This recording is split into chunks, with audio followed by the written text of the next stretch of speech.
In this episode, we got our hands on an ancient text called the Necromonicon. I think we'll just recite a few passages for fun. Nothing bad can happen, right? Stay with us.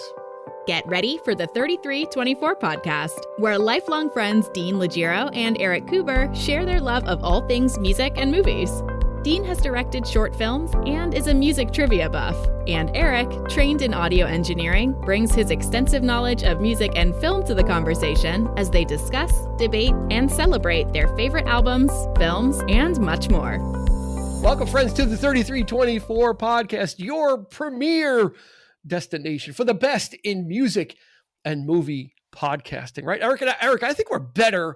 You and I are premier, but I think it's a step above when we have guests. Of course. And like we're premier. You and I together, we're premier. Well, when we add guests in, I don't know what the next level is, but we attain whatever that next level is. It's like powering up. You know, it's like when Thor shot his hammer into Iron Man in the Avengers and Iron Man got like powered up to 1,000. Yeah. That's what it's like when we have guests. How can you improve? How can you improve on perfection, guys? Come on. 1,000%, right? You go to like, right? The Iron Man thought he was powered up, but when he got that dose from Thor, it went like through the roof, right? He didn't know he could attain that level. And that's the level we attain with guests like Andrew Cremines. Andy, can you believe that we're doing our second round of Halloween themed? I know. Podcast? I am so excited that you're having me here, and I can't believe you guys have been going this strong, this long. And I mean, I can believe it, but it's super cool that it's happening. And I see new members popping in on the Facebook page all the time. It's really cool to see it growing, man. Like you guys are doing a great job. I'll be honest, I'm starting to run out of alternate email addresses to join. You know, like there's only so many different names I can come, and I can't manage them all. So we need real people. So Andrew Cremines, as always a great time to have him on. He's a man of multi hats in the podcast land, our podcast land. He's our resident metal guy. He's our resident horror guy. Oh, man, yep. You can find his work on Instagram at Andrew Cremines Art. Check him out on Instagram. Andy, I understand you just finished a poster of some type. I did. It's a big show that is happening next month that I can't say anything about, but it is, it's for a band that I, of course, like very much. And it's going to be a very specific show, and I couldn't be happier. Maybe next time I'm on, if you have me on again, we can talk about it, but I'm super excited. But speaking of poster, I'm going to throw a monkey wrench into this episode already. Okay. I'm sorry to put you on the spot here, but I have the perfect transition to the subject matter. Okay. So, all right. Posters, right? Everybody has the experience growing up of going to a mom and pop VHS store. I mean, people of our, age, are long in the tooth as we are, going into a mom and pop VHS store and going in and seeing specific posters. And you saw the same posters over and over again, right?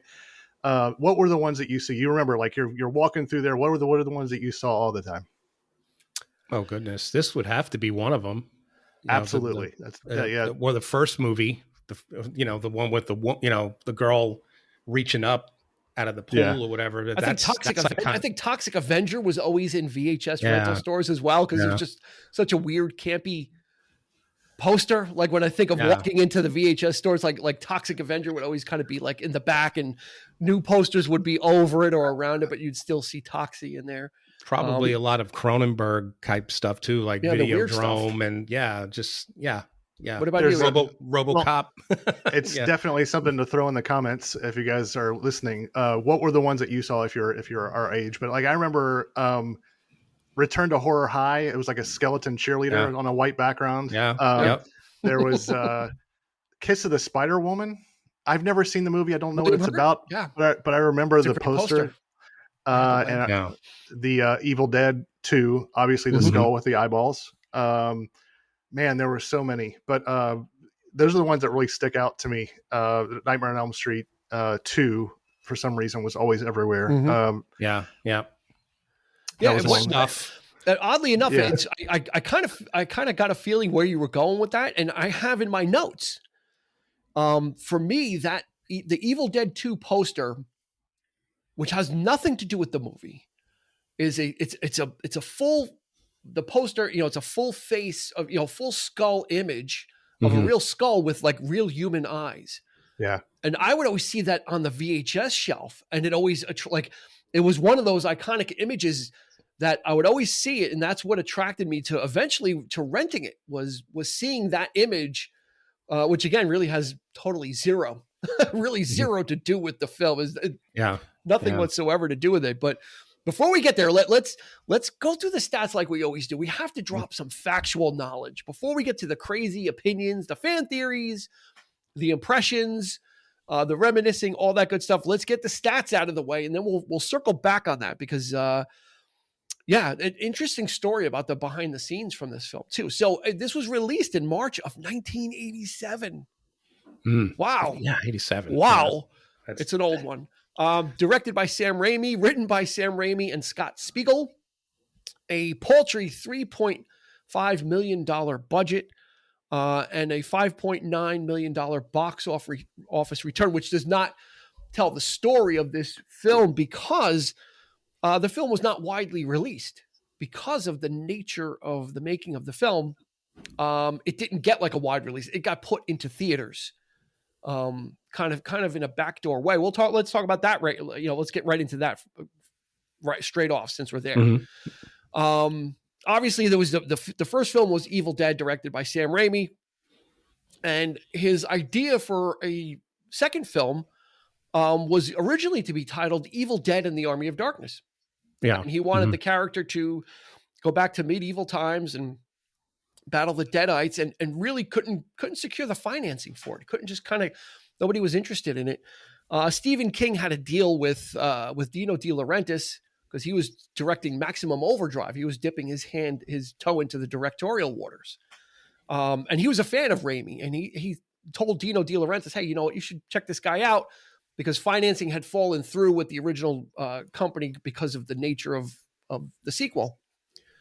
Dino De Laurentiis says, hey, listen, we'll finance this thing, but you make it more like the first one. Like, what is this other story? Like, make it more like the first one and we'll finance it. And they're like, okay.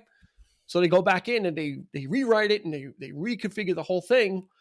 Coming in at 82 minutes. Okay. It would not qualify for an R rating. And if they cut it down, it would be probably an hour film. Because Dino De Laurentiis' studio was a major studio, they could not distribute it as an X film or as an unrated film. So what they did is they created a shell company. They created a fake company to distribute this film. So since it was not associated with the MPAA or whatever it was, they could distribute it unrated and not have it affect their studio. And they created this Rosebud studio. And if I don't know if you saw, remember in the beginning of the film, Sam Raimi filmed that little Rosebud, the rose opening with the blue sky behind it. He filmed that for the fake company. So they could have Rosebud, whoever Rosebud distribute this film as an unrated film, and kind of circumvent any of the issues that a major studio might have had. So I think that's a funny, you're already kind of seeing what's going on behind the scenes with this film. So, Andy, how did you come to this film? Definitely not. Was it 87? Nah. Around that. Yeah. Around 87, 88. Yeah.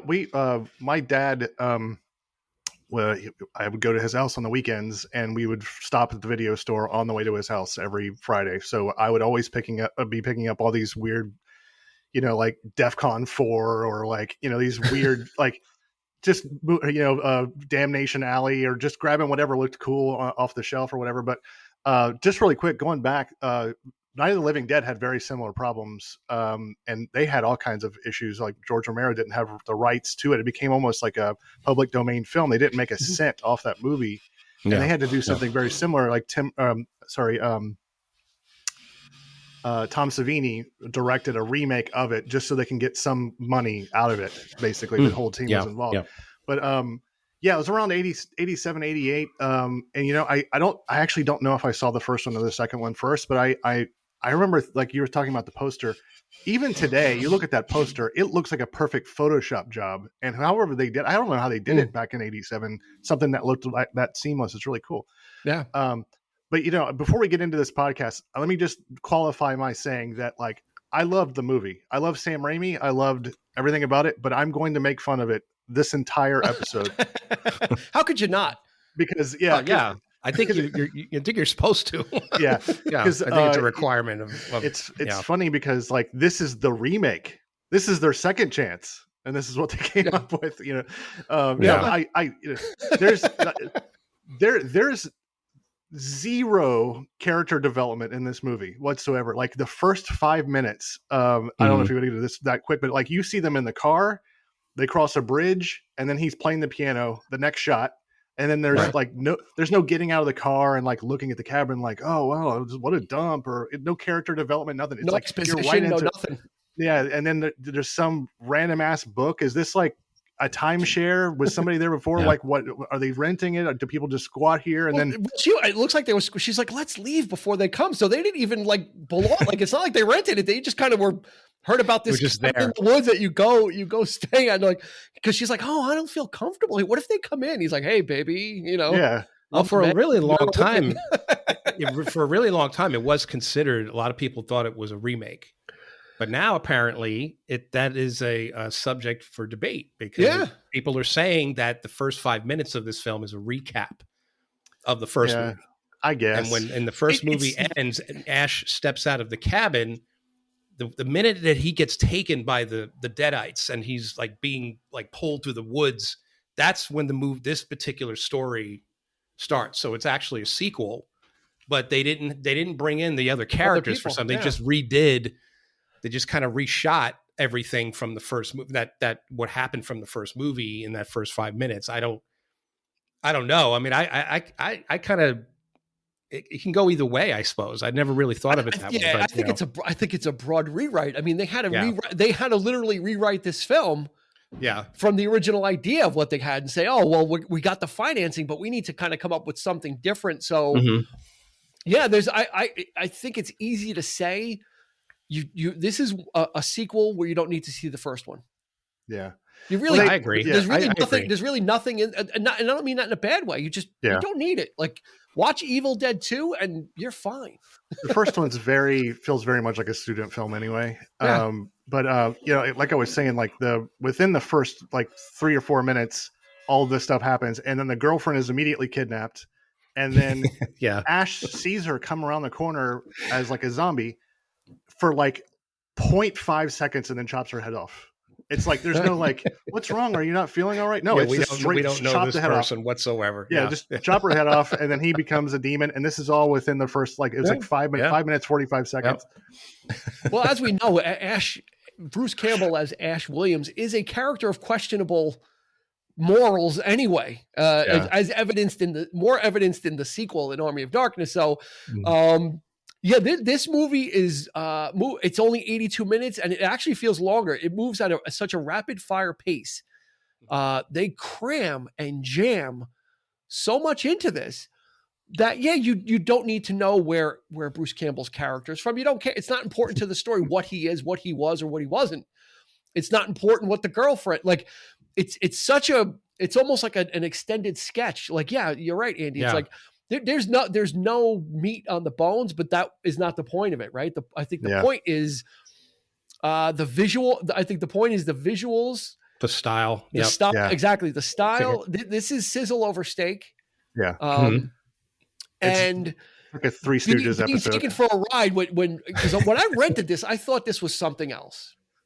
Like I thought I was getting like a Faces of Death or a straight up horror film. And then you start to watch it and you're not sure if you're supposed to be laughing. Yeah. Which sometimes happens with bad like there's a distinction, Eric, right? We've laughed at bad films because they're bad. Because they're so low budget. They're bad, or the acting is just so horrible or so over the top that it's bad because it's bad. Mm-hmm. This is funny not because it's bad, because it's taking the genre and twisting it, but you're not, if you've never seen it before, you're not aware that this is happening. You think this is a bad film because it's happening. Like, what are they doing? Right. It's bad by design. What it is. It's genre twisting, right? It's most certainly by design. I mean, it's the creative choices that he's making here. Yeah, I mean, I think the first film was meant to be a straight up horror film, the gore and really getting your and as Andy said, it was like more like a student film, sure, but yeah, I mean, this time out, it's like, yeah, we're going to throw in. Why not throw in the humor? I mean, I think they probably saw some of those things because the first one was so probably a little bit, more horrible than what they were doing in this. And so it's like, okay, we'll take that element and we'll put it, and we're going to fool people and say that this is going to resemble a really bad movie, but it's actually, I mean, you're talking about a 95% rating on Rotten Tomatoes. The critics loved it when it came out because of the style, because it was so different. Yeah, I would have. A lot of that is due to Scott Spiegel. He brought the humor into that. Like, for instance, when he cuts his hand off and he puts the bucket on it, and the stack of books, the top book is a farewell to arms. It's like, if you don't catch it, that's done on purpose. That wasn't a bad film accident. That was done on purpose. So when you start to look at these things, that certain things are done with intention, then you start to understand. And at the time I didn't get it. I think up until the point when he said groovy, that's when I kind of got it. Like up until that, even with the explosive amounts of blood and the laughing lamp, right? Because it's like a bad trip, Andy. Right? It's kind of like you don't know really if this is supposed to be funny or not, or if this guy is just in a manic psychosis. I remember liking it when I was a kid, but I don't remember it being so silly. But I do remember Army of Darkness just being straight up silly. So by proxy, but I rewatched it just to prep for the episode or whatever, and I just remember thinking a couple of times when I was watching it, I was like, man, I would have loved to have been in a theater that somebody just walking, like in 87, walking to a theater like you're taking your girlfriend to a horror movie. I can imagine everybody in the theaters looking at each other like, what the hell's happening? What are we watching right now? Yeah, but like at the same time, the tone. Who is this movie for? Like when you're sitting down to watch the movie, like what, I focus groups, it seems like they're making this movie. All the people that are making this movie are making a movie that makes themselves laugh.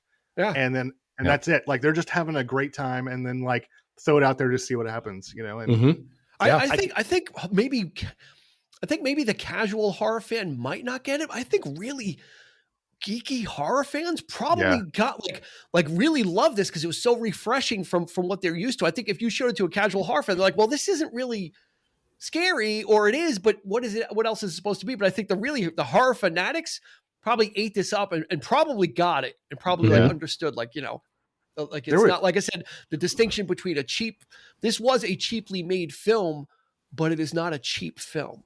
Yeah, there's actual. It's a cartoon. You could almost watch the movie with the sound down, and you'll miss all the manic laughing and stuff like that. But it's very visual, and you're getting what's going on. Yeah, but like there's a couple of creepy moments, but there was only one part of the movie, like one shot that kind of creeped me out a little bit. That was actually really well executed. Was when he's looking in the mirror and he comes through the mirror and grabs him. I was not expecting that at all, and I've seen the movie a couple of times. I was like, whoa, that was really well done. That's a really cool shot. He's like, I'm fine. And then the badass is like, I don't think so. We just cut up our girlfriend with a chainsaw. Does that sound fine? Yeah. It's kind of like, you're right. When I was watching that scene, I was trying to look for the trick. But there was no way to do it except for to have a double on one side exactly mime it. Yeah, it was really well done. It's the only way it works. It's a masterclass of just that kind of filmmaking. It's just and it's low budget, but what can we do to do this? The makeup in this thing is great. The practical effects, they're clever. Yeah, there's jump scares everywhere. It's almost like you're walking into a haunted house, right? You're like an attraction. It's like literally it feels that way because in every corner there's something popping out. There's like trap doors. There's a zombie. There's all kind. Yeah, because you just don't expect any of it, and it just it really has. I'll be the first. I forgot half the shit that's in this movie when I watched it last night. I was still jumping out of my skin just because of the surprise factor of it. It alternates. There'll be something creepy, and then, like I said, like the laughing, the laughing books and everything. And then something creepy will happen. I'll be the first one to make fun of the film. This cabin is probably like 10 by 20 but it has more corridors in the basement. It has a whole subsystem, a whole sub pipe system. It's the TARDIS, but it's brilliant. Like when the what they call it, the Force or whatever they call it, takes you on this. That's it. Like Raimi invented that, like the busting down, and I think they put the camera on like a plank and would just have guys carrying it and like pushing it through all these things. It might as well be a mansion. It might as well be a Gothic castle or something. It's just taking you to all these rooms and then they like show you the outside of it. It's like a door and two windows in each side. You know, it's a horror TARDIS. It's bigger on the inside. Just so yeah. They and obviously a lot of the scenes too. I think when you could tell when they're ribbing you is like anytime, like the scene with Ash when he shot the hand through the wall and all that blood came out. And then in the next scene, he's got no blood on him. He's dry. He's just got some blood on his face. Like they're playing with those genres, you know. And it happened with the girl too, where all the black stuff was flying around. And then in the next scene, she's like clean. Yeah. You know, it's kind of, you know. Would you go as far as to say that it's very? I guess the term is meta, because it's so self-aware. It's so aware of its. You know, of those kinds of things, like the flubs, and saying that it's on purpose that they're doing this kind of stuff. I think it's done to mess with you too, right? Like is it was that whole thing real with the blood coming out of the wall? Because then all of a sudden Ash in the next scene is kind of clean. So is it playing with our minds, or is it playing with continuity on purpose? Like anytime we do it, they're going to be clean. They're going to be like the next scene, they're totally clean, except for they got some of the stuff on their face. It's just, could be, you know, so go see this, you know, you imagine how many people knew about this movie enough to see it while they were high, you know, like high off their ass. I can just imagine what kind of trip that must have been. Not enough people. This found its second life afterwards. Like Andy had said, I picked it up on VHS and was just like, I think I told Eric about it, and I think that's right, you did, because I remember a cousin of mine saw the first movie and she was like, oh, you know, I saw this movie called The Evil Dead, and she was telling me all about it, how gory it was, and this and that, and then the second one came out, and I wasn't sure if I had seen it in the theater or not, because I do remember I had to have seen the film because I was looking forward to Army of Darkness, because when we found out that they were making a third one with a higher budget, and it was this medieval thing, and it was going to take us on a whole nother journey. Yeah, I was stoked. I remember, you know, we us talking about that. I think we probably saw it together. Like I think we rented it. Yeah, I definitely rented it. Yeah, and we might have seen it, like maybe not the first time, but maybe I think we rented it. I guess just for the, you know, for shits and giggles, and we watched it together. I think with Johnny. Yeah, I think me and Johnny. Yeah. I think Johnny and I watched it first, and then they said, "Eric, you got to see this." Like, this is unexplainable. Like, this is unexplainable. It's like I was expecting like Hellraiser or, you know, something like that. Like that type of scare thing, like creeped out and what, you know, you want the movie to end, but you don't want it to end. Yeah. Instead, I got like Three Stooges. Yeah. You know, like Bruce Campbell, like put himself through the rail. Like you got to. He's at this point. The physicality of his acting. Yeah. That's debatable whether he's a good actor at this. It's definitely at this point in his career. He was, unless he's a really great overacting. Yeah. But the physicality that he was put through, just is bar none. Just that whole scene in the kitchen when he's hitting himself with the plates and punching himself, and he does a whole like somersault, flips over, and there are actual Three Stooges sound effects in there. He's like swinging the head around, and it's got that like crunch sound when he bites something. Like it just sounds like, you know, it's Curly is biting his fingers. The horror movie. That's the scene that made me cringe, is when the girlfriend bit the hand, and the head won't let go, and he's trying to from a horror standpoint, that really bothered me. I'm like, oh, her teeth are like in his hand, and she's not letting go, and he's like hitting it against it became funny, but it was also for me. I'm like, oh, just like get your teeth out of his hand. Yeah, right.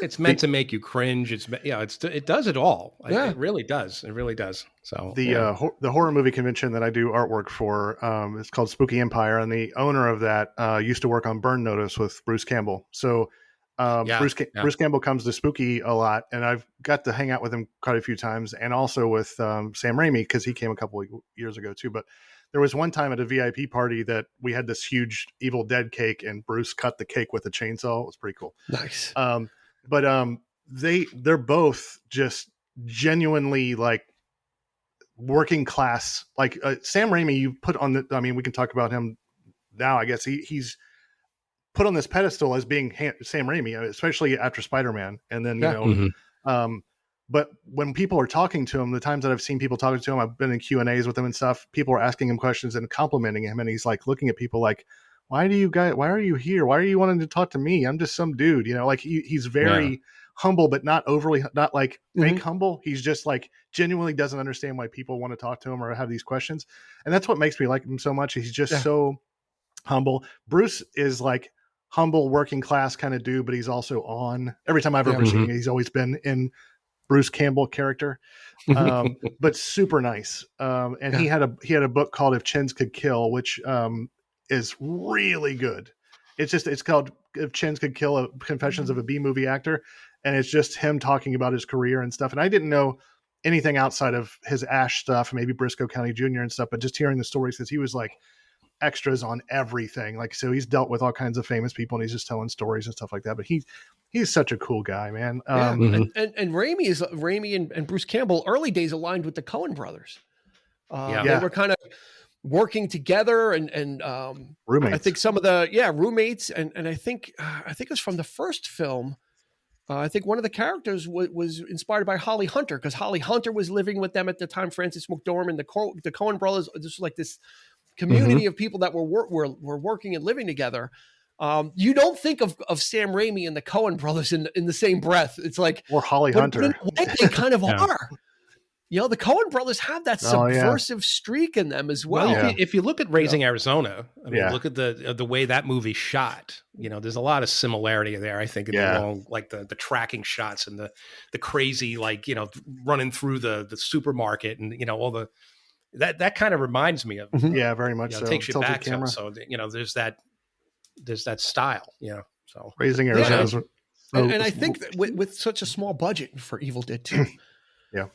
Necessity became the mother of invention, right? They needed to kind of figure, and Andy, you had mentioned it, like there was a lot of practical effects. There was stop motion, a la Ray Harryhausen kind of stuff that for some reason the Henrietta in the basement, when she changes, it always reminds me of a character from Beetlejuice. Like some of the stop motion they did in Beetlejuice, like with the neck and like when her neck elongates and she's got like this weird skull head, and it reminds me of like the same animation from Beetlejuice, like the same kind of stop sort of the teeth and the overextended teeth and the eyeballs like sort of popping out and that kind of thing. I swallow your soul.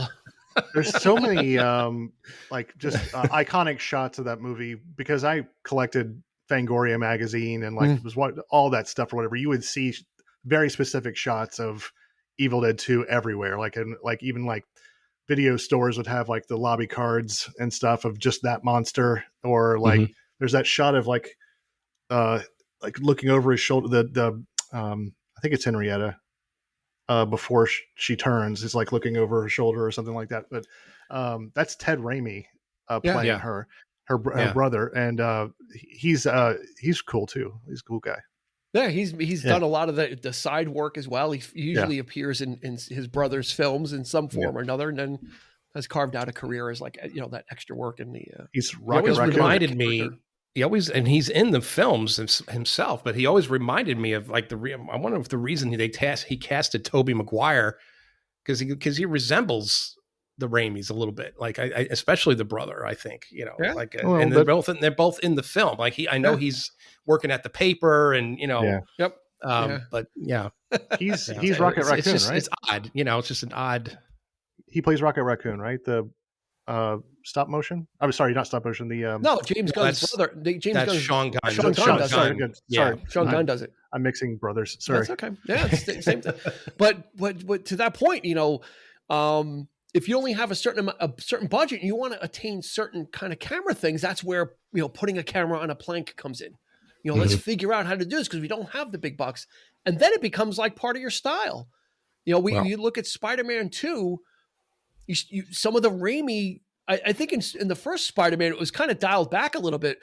But in Spider-Man 2 and in Multiverse of Madness, you see let's go with Multiverse of Madness when Giganto attacks in the beginning, right? He's like the big starfish type thing.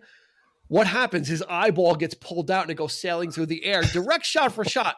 Yeah, from Evil Dead 2 when Henrietta loses her eyeball and it goes a lot of callbacks, and it's got the little vein on the end of it. It's the same exact thing. And those callbacks are like it's great for people that remember him from this to see. Oh wow, I remember that. Or the surgery scene in Spider-Man 2 when they're working on Ox tentacles. That is straight up horror. That's straight up Raimi horror. The fingernails scratching against, when the arms are dragging the woman and they're scratching and it's like pulling stuff up. So you see this stuff and he could have very easily been toiling away at these types of films. But he was able to transcend it and become and after a couple of misses too, like Jack and the Beanstalk and some of these, he made some clunkers, but then was able to kind of pull it together again. And Drag Me to Hell is a cult movie. I didn't care for it that much. It felt like somebody said, I'm going to make a Sam Raimi movie and dial it to 200. Like he just, and I think that's what a lot of people liked about it. But to me, it was just like, man, okay, I get it. But Spider-Man 2, still to this day, one of the best superhero movies ever made. Oh, absolutely. He was able to kind of deliver a superhero film, but then make it a little bit more of his own. I think the first one was kind of, okay, let's keep it here. Let's make this film. Then he was able to do it. His first superhero movie was a clunker, and I was so looking forward to Darkman. I mean, it was Darkman. Okay. Like when I first saw, I was kind of disappointed when I saw it. I'm like, oh, all right, I remember seeing Darkman and thinking this should have been Batman. Because I'm not taking anything away from the first Batman, the '89 Batman, but it's just. I just remember that movie being really long and just by the end of it, I was just kind of like, oh. You talking about Batman? The Tim Burton Batman, but it's brilliant. It's great. But when I saw Darkman, the pacing of it and the sort of the horrific nature of it, and he's like an anti-hero and he's, that to me was like, it's like, he's like the Phantom of the Opera, this guy. He's like, I really like that horrific element to it, but yet he's trying to exact revenge, but I thought that was a really cool movie. And of course, really over the top. I don't know if the studio knew what to do with it because it was so disfigured. And how do you show him? And then you're supposed to like him, but he's subject to like manic, psychotic episodes where he like, the flame goes off in his eye and he like breaks the guy's fingers back, like at the carnival, like when his face starts melting. It's like, what do you do with this kind of film? It's not if it hadn't been positioned as such a big budget tentpole film, maybe the expectations wouldn't have been as big on it, Well, I think it was right in the shadow of Batman too, because it had just come out like the following summer or spring, right? Because Batman came out. No, it was after Army of Darkness. He had done Army of Darkness, which was 91. So Batman was 89. So it was well after that. Maybe after Batman Returns, it might have been been around that time, somewhere in that arena. Yeah, because at the end you've got Bruce Campbell, and I'm like, oh, there's Ash again at the very end as the fake Shemp, which they love using. His love of Three Stooges is palpable. In this one, it's more so in Army of Darkness. Andy, you talk about the sound effects in the graveyard scene of Army of Darkness. Yeah, when the skeletons are kind of like poking him, and you're hearing like the woo woo woo. You may as well just have him do the whole curly slap on the head thing. Yeah, that's when like Army of Darkness, you kind of you knew it was more slapsticky. Yeah, and I can't get away from Evil Dead 2. Not like go someone watching this. I don't know if would you want. Let me ask you this, Andy. Would you want, if you were going to tell somebody, if you were going to have somebody watch this, would it be better to forewarn them and say, hey, this is kind of supposed to be funny? Or would it be better to not say anything and then have them say, wow, that was just really dumb, or I didn't get it. It was kind of trying to be funny, and then tell them, well, that's the way it was supposed to be. What do you think? I would not say a word. I would just hand it to them. It's I don't like when people qualify things for me either, because it's either feels like it gets built up too much or it's too low. So I just hand it to me and let check it out or whatever. But I kind of love how in Army of Darkness it wasn't just the slapstick, it was the smarm that they leaned into, like the hello, Mr. Fancy Pants, like that kind of humor that I really like, because he's like narrating the movie too. He's like that. Then I fell through this or whatever, and he's such a braggadocio kind of dude, full of bluster. But he works at S-Mart, that's what makes it funnier to me, that he's just some guy at S-Mart, but he's whatever. But I have a philosophical question for you guys. So self-referential stuff like this, where the pastiche sort of thing, where movie like Cabin in the Woods comes out and deconstructs the horror movie genre, especially in a Cabin in the Woods.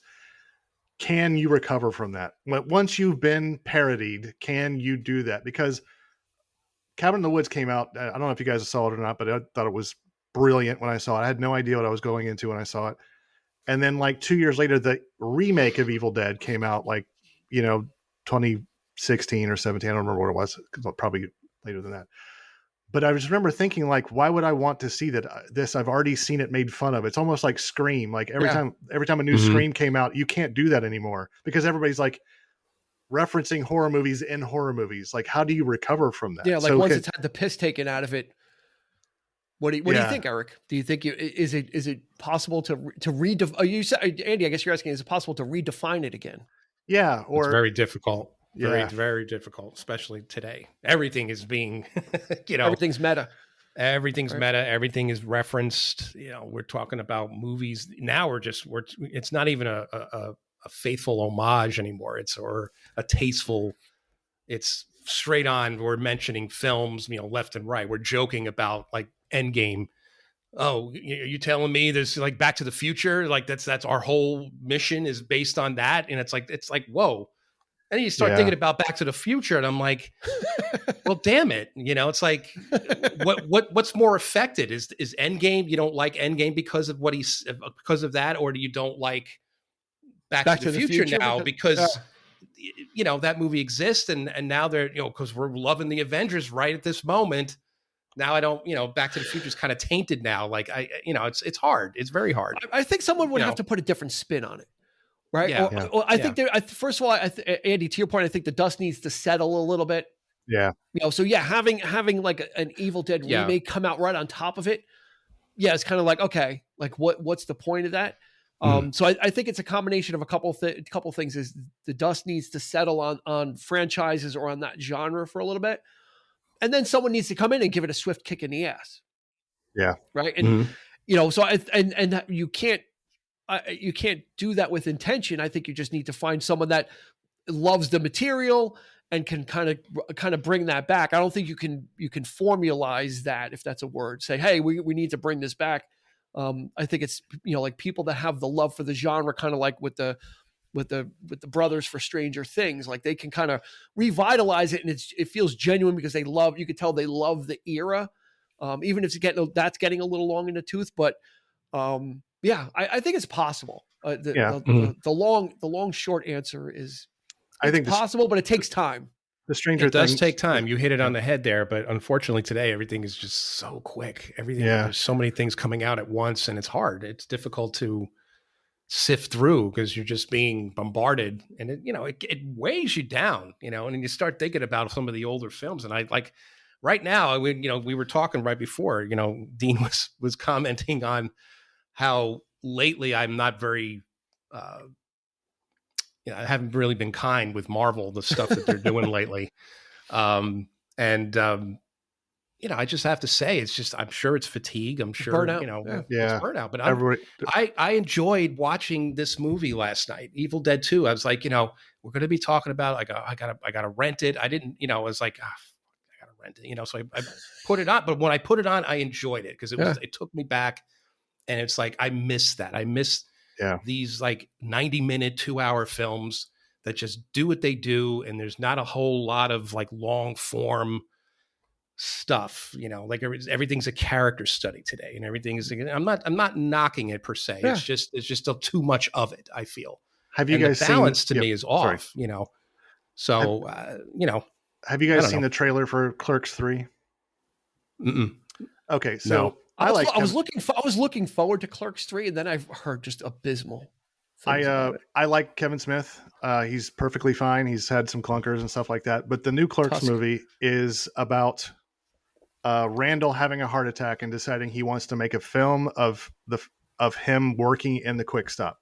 So the movie is his characters making Clerks, the first movie, and every joke is about like, I'm going to make a movie. Where are you going to do it? Well, I work at a Quick Stop. Let's do that. And then it's just like, there are no original ideas anymore. We are officially making movies of the movies of the movies.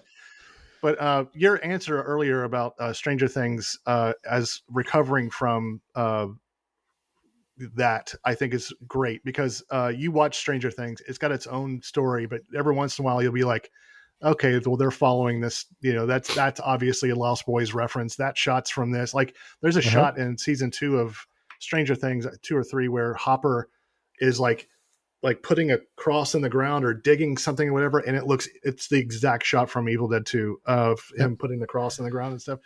So they do the homage very well without beating you over the head, like actually having original characters and stuff. I think it's a good There's example. actually a 30-minute.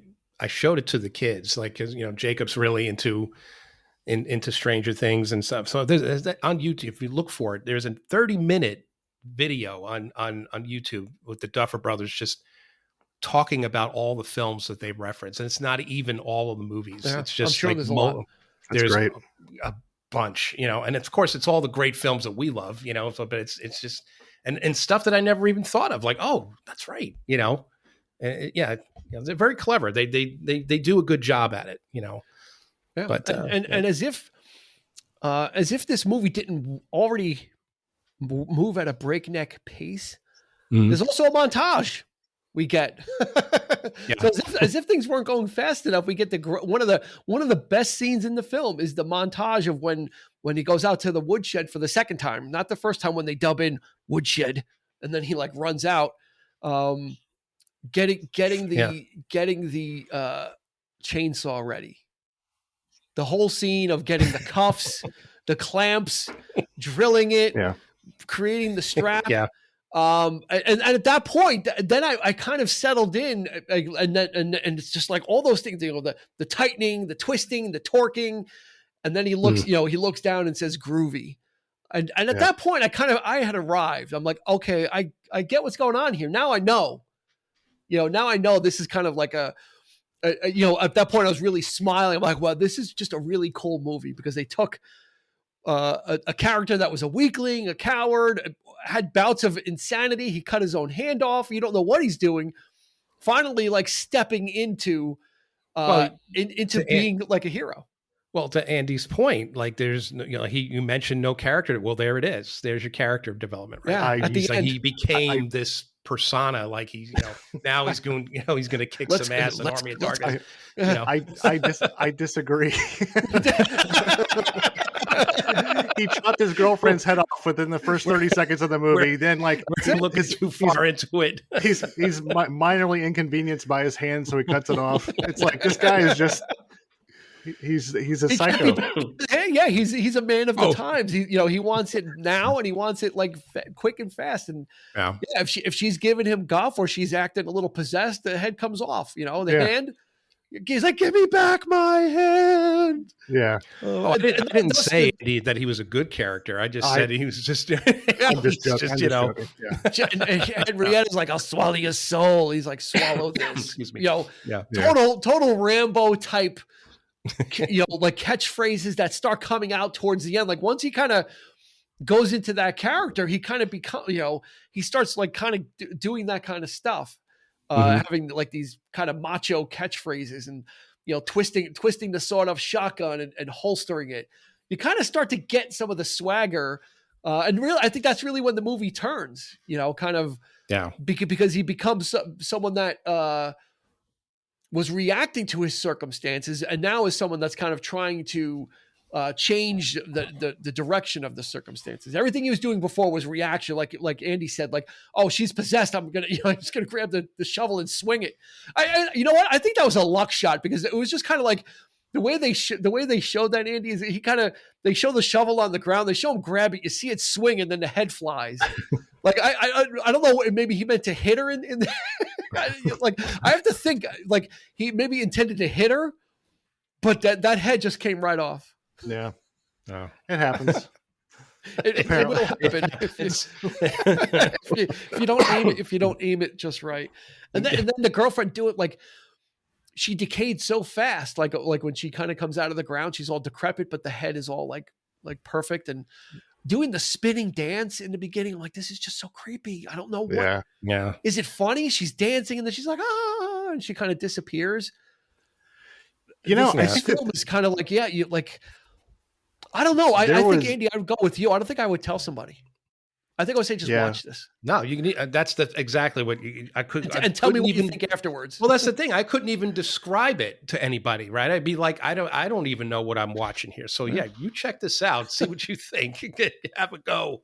There's something also that I've noticed as well when watching, because especially this time of year, every year, my wife and I watch about a horror movie a night for the month of October, and we usually watch the same ones over and over again because there's just ones from the 80s that I had on VHS or something like that. And I think that movies like this, like with the stop motion with the girl with her head and stuff like that, I mean, it was filmed on film and everything else, but like it found life on VHS, which very crappy quality. And not only you got your nostalgia brain on, so you're remembering it a little bit better than it was, but like the quality was so crappy that you didn't notice all the little imperfections and stuff like that. When all this stuff that is getting transferred into Blu-ray, into like the HD stuff for TV, it looks kind of silly, but it didn't look as silly. I don't remember it being that silly, but it could be that I was a kid. I don't know. It's one of those things where it's like it was slightly blurred, so you're not paying attention to the, there's that. Yeah, I definitely agree with that. Yeah, there's because you do remember like some of the stuff that doesn't translate well into when you see it so clear and pristine. It's like, I don't know about that. Yeah. I don't know. I think I still watched it with the rose-colored glasses. I didn't take a critical eye to it because what's the point? Mm-hmm. Yeah. Right. Like this is not a movie to be critiqued like that. Like for its continuity or its paint. Like Andy said, there's none of that exists. So there's nothing to. There's none of that. Let's say there's none of that baggage to get in the way. Yeah. You don't have to worry about what was this character's name. What did they do? Or did they do something earlier that I missed? It's like, no, because one by one, no one's going to be left anyway. Right. Yeah. We've been introducing our daughter to horror movies a little bit at a time. And I'm very careful about what I introduce from the 80s, not because of the gore or any of that stuff, but just because it's like I've said probably on this podcast before that I can't justify that anything that I liked from the 80s is objectively good. Like it's like handing my daughter like a Cinderella record from 1987. Like, this is good music. I can't say that. I can't say it's good music. I love it. None of us can. Yeah, but I can't expect her to think it's good. And this movie is like that. Like I would be afraid to sit her down and say like, this is the kind you need to sit down. This is what 80s movies are like. Because she would be like, "What's wrong with you people?" No, I think she. Yeah, I think she would probably appreciate this when she's older, like a late teen, or because it's not about the horror. This becomes an exercise in filmmaking. Yeah. Right. And it's not. Yeah. It doesn't fit with. Although I can't. As far as iconography, Ash fits in with Freddy and Jay. His. Him with the chainsaw hand. He fits in with those horror icons. Mm-hmm. But the films don't, especially when you look at, like Eric said, the first one was kind of straight up horror. Number 2 was kind of horror comedy mix.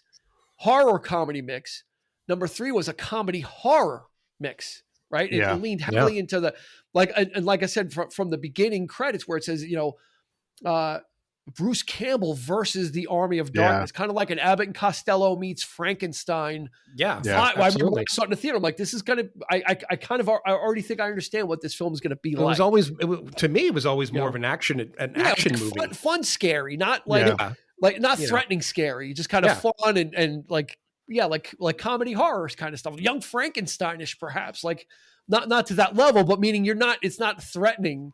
Yeah. You more watch it to watch, there was actually you put the expectations away. There was a pitch of Ash versus Jason versus Freddy movie. It went through so many different things that I remember reading that like they're in talks, because I think they all had something to do with New Line Cinema at one point, or so they were. How ridiculously stupid would that be? That kind of movie.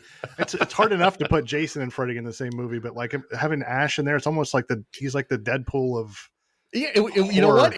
It would almost be like in Abbott and Costello Meet Frankenstein, when like Dracula's fighting the Wolfman, and like Bud Abbott's like in the middle. Like Ash would be like in between the two of them, like kind of trying to get out of their way, or trying to cracking jokes, cracking like, wise. The chain sort of cuts a tree down and it falls on Jason or something by accident. Like it would.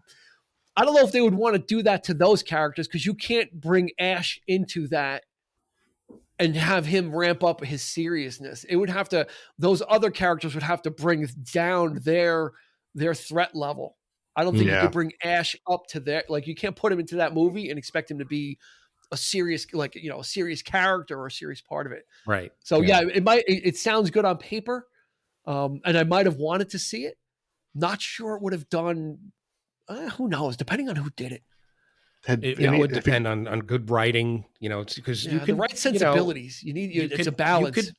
You could, sort of put those in their own little pockets too. You could have that comedic element, and that's that every scene that Ash is going to be in is going to be that. Yeah. So you could fit that in there somehow if it's done right. It's been done with Marvel and that kind of thing. It feels like what's going to happen, when they throw Deadpool into an Avengers movie. I just don't want to see it. Like, don't take me out of it like that. I love Deadpool by himself. Mm-hmm. Like, keep him out of it. But did you guys see Ash versus Evil Dead, the TV show? Any of those? I think I caught the first episode. Yeah, I kind of like the first 3 or 4. And it's just revisiting the whole. Yeah, I mean, he's been the subject of video game. He's had a couple of video games, and I was kind of excited for the Ash versus Evil Dead, and then I'm like, I would have rather have seen an Evil Dead 4 in the 90s. I would have seen him, or maybe with the clout that Sam Raimi had after Spider-Man, or, I mean, in the 90s, he had a decent run. He had that film, The Gift, which was him being taken seriously as a serious director. Yeah. Simple Plan was another one that Raimi did, which, he was kind of going into some territory and getting some kind of clout as a serious director. Maybe going back to that would have been a step backward in his career of, hey, let's make an Army of Dark, another Ash film. That guy. And if it tanked, we may not have gotten Spider-Man. So, but I would have liked to have seen that. I would have liked to seen an Ash in the 90s, another Evil Dead would have been good. It's tough to see. And I think I've said this on this podcast again, also, like that to see the Young and Handsomes from our youth, as old and fats, like him in him in the Doctor Strange. When he showed up, I'm like, oh man, he's well, we're all getting old. There's no quite, it all happens to all of us, but like, it was just like, oh man, like, I don't want to see that guy as Ash anymore. Ash to me, I think he's given up on it too. I think he's said his body can't take it. I mean, the stuff he's put himself through with those films is enough for one actor. So, as we wind it down, as we do, and this could be a long list, but let's talk about some of the favorite scenes, or maybe Andy, if you got some of those nitpicks. I didn't really hear a lot of nitpicking from you. I was expecting to really tear it apart. So either favorite scene or something you want to rip into. Have at it. Your choice. Let's start up the chainsaw if you want to rip. I thought senseless story with no character development is not a rip. We were all in agreement of that. That wasn't a ball. You weren't going on a limb for that one. You weren't on that ship.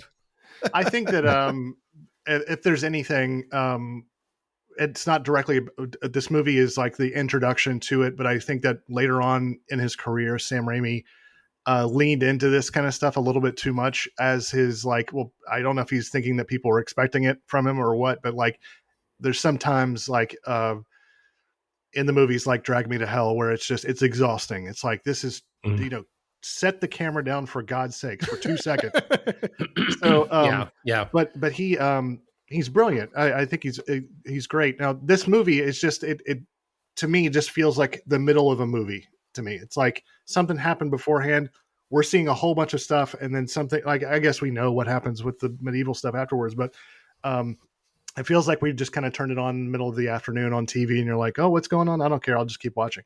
But yeah, it's just, I love Bruce Campbell. He is very overacting in this movie. It's probably by design, because it's only 2 or 3 years later that he was on Briscoe County Jr. He was just fine. And he was did just fine. Yeah. I mean, he wasn't screaming into the camera constantly, but he was also on Hercules and, other shows like that as well. And I think Burn Notice he's very good in too. Yeah. So he's all right. I just kept thinking when I was watching it this time, like, man, who did they do this for? And I think the answer is themselves. I don't think that because if you read that script, it would be 3 pages of descriptions and then 1 line of dialogue. And then head gets squished, eyeball pops out, goes into a woman's mouth. But it's all set descriptions. Like there's nothing going on. There's not a lot of dialogue in this film. Yeah. Especially in the first half, because it's mostly just Ash. That's right. Absolutely. The doctor, the blonde-headed guy, which a little bit of trivia, that blonde-headed Dr. Ed or whatever, he's been a host on QVC for the past 25 years. Wow. Really? Yeah. Oh, wow. He's not really an actor. He's like the main, producing, and he's like the main host on QVC, Richard Domeyer. His blonde guy that was like a swallowing his soul, and he got axed in the head. he's a host on QVC. The evil version of him. That makeup was fantastic. It had like 3 rows of the teeth sticking out. Oh, I hate. It's really good. It's just so it's just so it's so creepy when they put those prosthetics on people's faces. Yeah. Eric, what's the gouged out eyes too? The sunken eyes, really pronounced. Yeah, which we saw shades of that in Multiverse of Madness with Zombie Strange. Yeah, was fully Deadite. May as well have been a Deadite makeup job. But what do you got for some favorites or favorites? I can't. This isn't the kind of movie. To Andy's point, that there's no cherry picking. You watch this; it's the entire thing because it's nonstop. Yeah. So I can't really pinpoint to like a favorite scene. It really just, you're either in or you're out. Yeah, exactly. Because I don't even know. Like I said, I don't even know what the hell I'm watching here. I'm just kind of just in it, and you just and if you got this thing turned up loud, which I obviously didn't last night, but I remember watching this thing and it was like just the sound effects, the sound design in the movie, and it that gets under your skin as well. The constant. And the voices and it's an attack on the senses, and you don't know where to stop. Sometimes you feel tempted to pause it because you need to take a breath. That's how frantic it is. Well, I enjoyed this from beginning to end, the entire thing. In fact, I think this holds up better to me than even Army of Darkness, I have to say. Yeah, different films.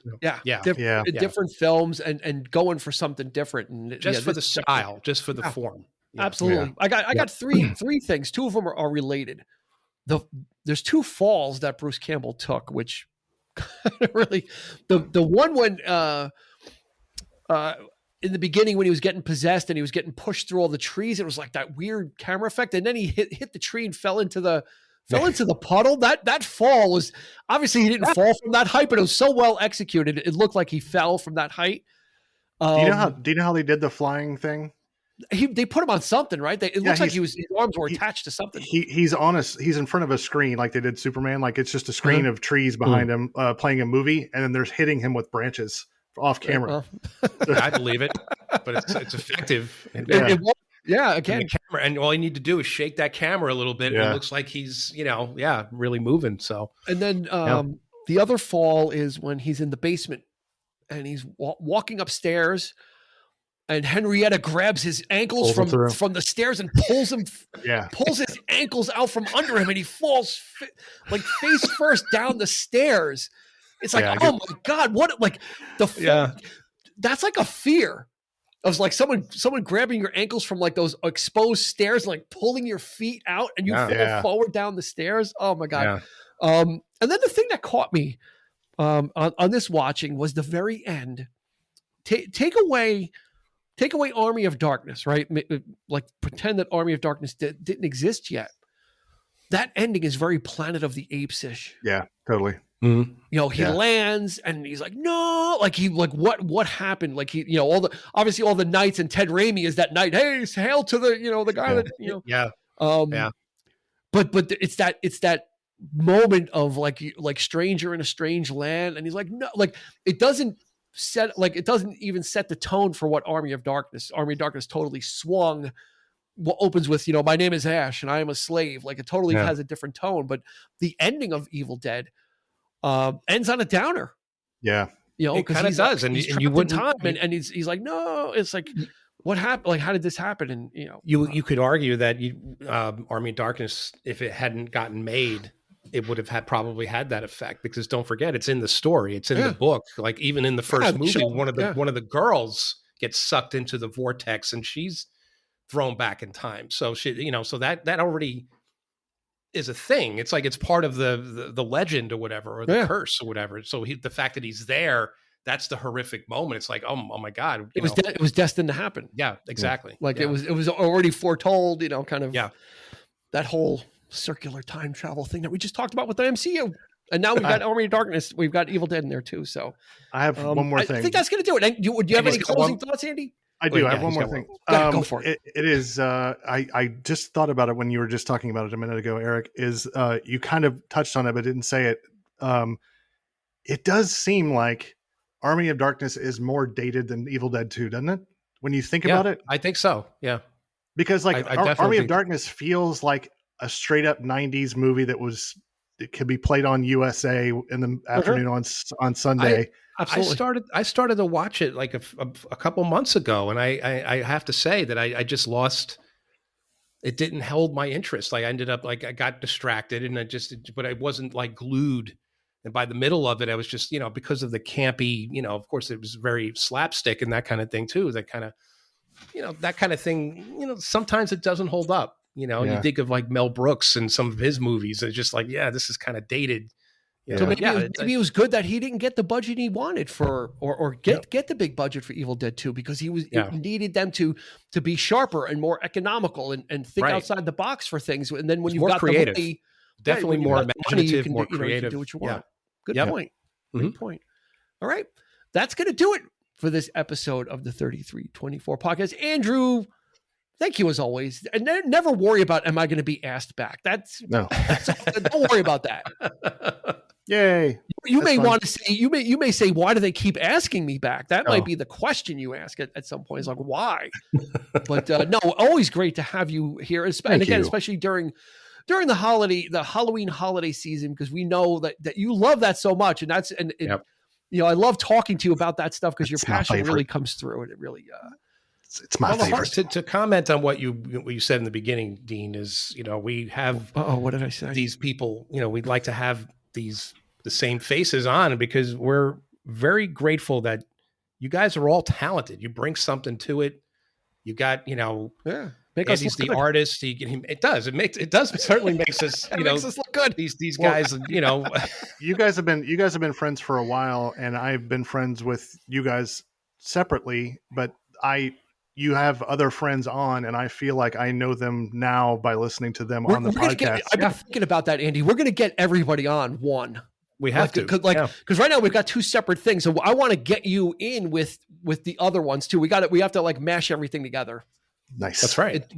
And I just need to find the right thing, but I want everybody in a room together and just roasting me and just, you know, letting me have it. Maybe he likes to get it. Maybe that'll be our 100th episode. Maybe for our 100th episode, we're approaching that. Maybe we can put together Can we do it? Can we have everybody on that we've we could try. You can do the whole episode on controversial takes, so everybody can just fight. I like Last Jedi. You know what? I'll throw the red meat into the middle of the room, and you guys just fight over it. Like I'll be like Joker. Like we're having auditions. Only one position available, and I'm going to break the cue stick and throw it in the room. Make it quick. Andy, Last Jedi, bomb or no? Don't get me What are started. your thoughts? And then just kind of Oh boy. And then I'll turn off my microphone, let everybody do it, and then I'll throw the next hand grenade in. But thank you so much, Andy. It's always great, and it's always a pleasure. Great talking about this film. Again, Andrew Cremeen's art on Instagram. Please, I beg you, go follow him. His stuff is great. We're gonna put a link in the show notes too. So all you got to do is, like, after this episode, just go to the show notes. You hit the link. It's going to take you right to his Instagram. You don't have to type anything in. We're going to do the heavy lifting for you. That's how much we really want you to go check out his art and give him a follow. He does a lot of great stuff. Thanks, and he's man. got some secret stuff on the horizon that he mentioned that he can't talk about. But as always, thank you. And Eric, of course, these guys make us look good, right? That's what it's about. They do. Yeah. I always You get look something marvelous. from it. I noticed marvelous. you have your ELO thing behind you, and you haven't done the bell. I mean, it's like you have to do it by automatically By now. proxy. No one's mentioned. Who?